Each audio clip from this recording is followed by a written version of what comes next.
Arsenal 1, Wolverhampton Wanderers 0. Gabriel Saliba, Declan Rice, captain's performance, brilliant.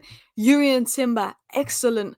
Martinelli, not his day today. Kai Havertz, Arsenal really need a clinical striker. And I will dissect the game and what we learned from Arsenal 1 Wolves in a bit. But you have to start this by talking about the refereeing, Michael Oliver.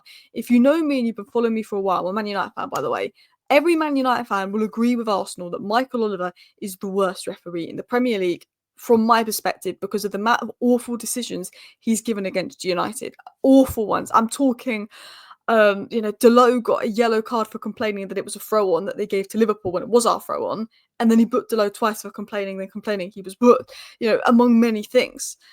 And I don't always buy this thing of the Premier League's corrupt, this and that, this and that, this and that. And I think it's annoying when, Arsenal had some bad decisions. They've been really unlucky this season. But I think it's been annoying that Premier League is corrupt, blah, blah, blah, blah.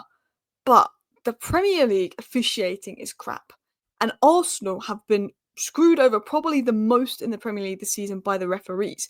And when it happens a lot, you do have to say, while I don't know if it's corruption, I think there's incompetency. I think they're rubbish because I think they've been rubbish for Man United this season. They've been rubbish for Chelsea at times this season. They've been rubbish for Liverpool this season. It's not just Arsenal. But there must be some kind of unconscious bias in the officiating. And I brought this up versus Brighton. Brighton always get the benefit of decisions versus the big six sides because there's a narrative about Brighton playing pretty football. The narrative around Arsenal is dark arts, tactical fouls. I think that unconscious bias goes into the referees that the media lays out when they're refereeing, because that was never a red card on Lewis Skelly. I don't think the penalty that Brighton got was a penalty either, but that one was debatable. I don't get the kicking the ball away, second yellow, red cards, but that's debatable. But this one for me is the worst decision that Arsenal have got this season because this was not debatable. As much as I do not like Arsenal, these are tactical fouls that we see every game, and VAR is there to correct it, and they didn't.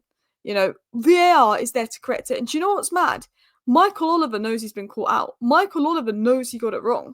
Because I saw Alex from the different knocks say this. He said Michael Oliver giving us major decisions, throw-ins, etc., that are clearly Wolves. He knows what he's done.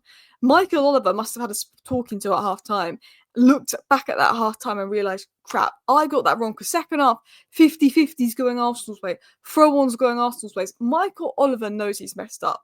Because there's messing up. And, you can say by the letter of the law, if you kick the ball away, you get a second yellow card. Arsenal can't get out of it. But that is an example, and I'm saying this as a Man United fan, that if that is a red card, then there's going to be red cards most games, because the amount of tactical fouls we see just like that. And when you look at the fact that that wasn't a straight red, that was a yellow there on the foul on Timber, second yellow, but that there was a straight red. And you also have to look at just how much force he went in with, not much at all. There's just so much inconsistency. He said, this wasn't a booking, he didn't want to ruin the game. There's an unconscious bias there in refereeing in the big games. Or we're not going to send off a Man City player that's made an obvious foul. We don't want to ruin the game. But they sent it off Trossard. I'm not saying it's corruption. It annoys me when Arsenal, Liverpool, Man United fans say, oh, it's all corrupt. It's corrupt. They're against us. I think it's unconscious bias, and I think it's incompetentism. No one's really bothered about Man City. They've got a smaller fan base. Man United fans cheer City to win the league over Liverpool. No one, Brighton, they got a good media coverage because they play pretty football. The media sucked up to Foden, Manchester City, all their players. Bruno Fernandes is the most booked player in the Premier League because there's a negative media perception of Bruno Fernandes. Do you know what I mean? I think the way the media write about things, and because Arsenal, Manchester United and Liverpool are the most negatively wrote about by the media because we're the three biggest clubs in the country, and the media write the most negativity about us because they're jealous or they don't like us, we've got the most rivals. I do think there's an unconscious bias in the referees, because how can Michael Oliver not be giving that but sending off Lewis Skelly? He didn't want to ruin the game. Letter of the law. It is ridiculous, and I've been complaining about Michael Oliver for ages, and I'm not going to single him out. I think they're all, I think 99% of them are rubbish. But the officiating in the Premier League needs to improve, and I want to talk about Arsenal. I want to break down the game, but I'm having to sit here and talk about VAR, which is something I don't do. I don't do videos like Arsenal were robbed, VAR exposed, corruption exposed. I don't do those kind of videos that other channels do. I don't really talk about VAR. But when there's a decision that is that outrageously bad that could have affected the game, I will. And I thought that was a shocking decision. But I want to talk about Arsenal. I want to talk about the game. I want to talk about my general thoughts. But I have to say, I think rival fans, as much as I don't like Arsenal, when we see decisions that are that bad, we need to speak out. Because as a Man United fan, we've had some stinkers of decisions against us. I think the Ligt gave away a penalty versus West Ham. Ten Hag got sacked because of that. I mean, he probably would have been sacked anyway. There's been some awful decisions, but I think that's maybe the worst this season. But I think people have to speak out about it because VAR is there to overturn those decisions, and they weren't. All right, let's talk about Arsenal. Martinelli is just not effective today. Ranieri not going to get on his back. He's a 17-year-old. Just probably not the game for him. I think he would have been more impactful in the second half, not starting. Kai Havertz, it seems to be a purple patch player. He's not producing at the moment. With Saka out, this is when you need Kai Havertz to step up because after Saka, Kai Havertz is Arsenal's best goal and assist player. He's not stepped up. Don't really have anyone but Sterling on the bench. Arsenal clearly need to sign an attacker in January. If they want to catch Liverpool, they've got to sign an attacker in January. Your midfield is good. Your defence is good. Your attack isn't good. Saka's brilliant. Saka's arguably world-class for me. But you're not going to catch Liverpool. And when you look at Gakpo, who's on track for a 30-goal contribution season, Salah that already has 40 goal contributions, Diaz in fine form, Chiesa looks impactful off the bench, although Slot doesn't play him. Even Darwin Núñez is starting to pick up a bit of form. Jota is just always great. He's a bit like Trossard, Jota. He's just more clutch, more finisher. Arsenal clearly need to invest. Declan Rice, fantastic today. He was my man of the match. Timber was great. Gabriel was great. Partey was great. Saliba was great. But let me give you my thoughts on Arsenal. Let me give you my thoughts on this game in general. But yeah, the ref knew we got it wrong. Michael Oliver 100% knows he effed up, by the way. 100% knows he effed up because he was starting to give Arsenal decisions in the second half. But I thought Arsenal got better after going down to 10 men. I felt maybe Arsenal had to be, I think, one reason I think they got better is because teams play low blocks against Arsenal. Wolves are going to play a low block. They know Arsenal can't break down low blocks. They know Arsenal aren't a transition threat. Wolves are thinking, we have the extra player here. This is an opportunity for us to maybe come at Arsenal, win the game. I think space opened up because of that. The other reason was I think it got Arsenal to step up the intensity because they were like, crap, there's so much more work to do. But I thought Arsenal, second half, when they went down to 10 men, there was organisation there. I thought Declan Rice put in a leadership performance, Gabriel put in a leadership performance, and the amount of ground that Declan Rice and Timber covered made up for that third player like being missing. Do you know what I mean? So yeah, I thought Declan Rice was unbelievable. I think he had fitness issues earlier on in the season, he was a bit inconsistent. But these last few games, Declan Rice, since Saka's been injured and the attackers have been out, Declan Rice has been the guy that stepped up. He's been phenomenal for Arsenal these last few games. Timber, I think, dropped off the last couple of games. I think he's exhausted because he hasn't got Ben White to rotate with, and he's had an ACL injury and he needs a bit of rotation. But I thought he was tremendous today. Partey had a good game. Havertz needs to score the chances he gets, and that could be a key factor in stopping Arsenal catching Liverpool because there's 6 points in it. You still got to play Liverpool again. That can make you 3 points behind. Liverpool will drop points. I think Liverpool will win the league. I'm pretty sure Liverpool will win the league. But it's not out there. But if you want to catch them, you've got to sign in Saka because Saka might not be back till March. Raya I thought was really good, made some good saves actually. Saliba and Gabriel, really good leadership, monster performance. Saliba and Rice stood out. I think when the team went down to 10 men, so did Gabriel. I mean, Partey had a decent game, Timber had a decent game, but there was leadership there. I thought Martinelli, to be honest, had a poor game. I don't know how I feel about Martinelli. I thought Martinelli deserved a bit of patience because he was a young player and he didn't have the players around him and the left backs overlap. And I think Martinelli's a player that massively relies on the players around him to get the best out of him. But Martinelli needs to do more. When he's playing for a club like Arsenal and he's been given this many opportunities, he needs to do more. Look what Saka does. I just think that Arsenal actually have to look at potentially saying Martinelli's had enough chances.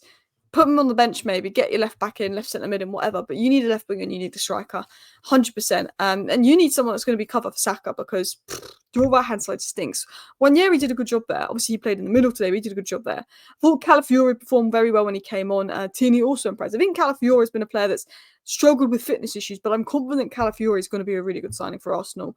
Marino's the one that had a bit more question marks about it. I always said you should have gone for Subamende, but Calafiori is the player. But then I also thought, Marino makes sense because Declan Rice, in my opinion, is better at the 6. But Calafiori is a player that I'm convinced he will be a good signing for Arsenal. But Lewis Skelly's deservedly starting the left back. And when he was on the pitch, he was good. And he should have been sent off. And I think like the Bruno Fernandes red card versus Maddison, I do think if Arsenal appeal that, it will be turned over. I'd be very shocked if it wasn't.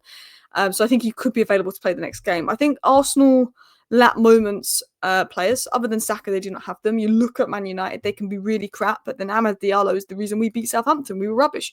We almost lost. We drew to Rangers, and Bruno Fernandes produces a moment in the last minute. Marcus Rashford, when in form, Amad and Bruno Fernandes are moments players. They can win games for United when they're not at their best or we're not creating. They can create something out of nothing. Manchester City, when Foden's in form, he does it. Haaland does it. De Bruyne does it. Liverpool, my Salah does it. Gakpo does it. Jota can do it. Arsenal, other than Saka, lack that player. Odegaard doesn't get the goals and assists. They need that guy that actually, if things aren't going away or you're just having chances, or that's the guy. And I think that's what Arsenal lack. But there's definitely an unconscious bias in refereeing. I don't think it's corruption. I don't think they're being paid. I know there's links with Michael Oliver, Manchester City. I don't think they're being paid. I wouldn't want to say that, but I think there's an unconscious bias, particularly because Arsenal, Liverpool, and Man United probably have the most negativity written about them in the media because they've got the most rivals of the biggest clubs. And I think when you look at Brighton, and they get some nice decisions because people talk positively at Brighton. Manchester City, people are very positive about Man City players.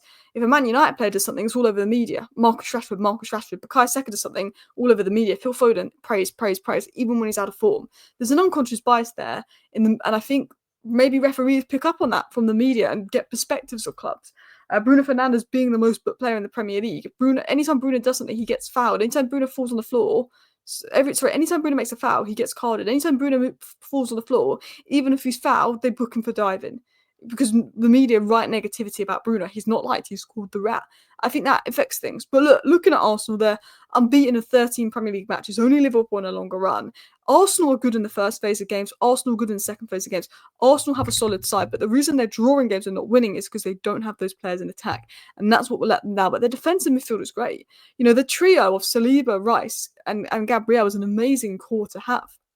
They showed the mentality, the mindset, crucial tackles. Gabriel, the body on the line type defender, winning the set pieces.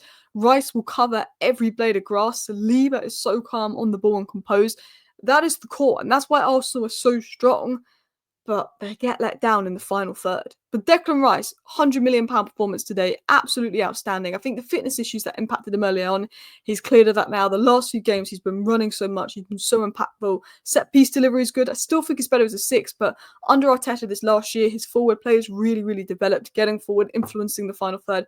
But today, when you have 10 versus 11 for a lot of that game, you need legs, you need engine, and having that extra player that was almost doing the running of 2 players, I think was so key today. Just the ground coverage and working off the ball. I was praising Toby Collier when he came on for Man United versus Arsenal when we had 10 men, because the ground coverage with 10 men is the most important thing. It's what you do off the ball.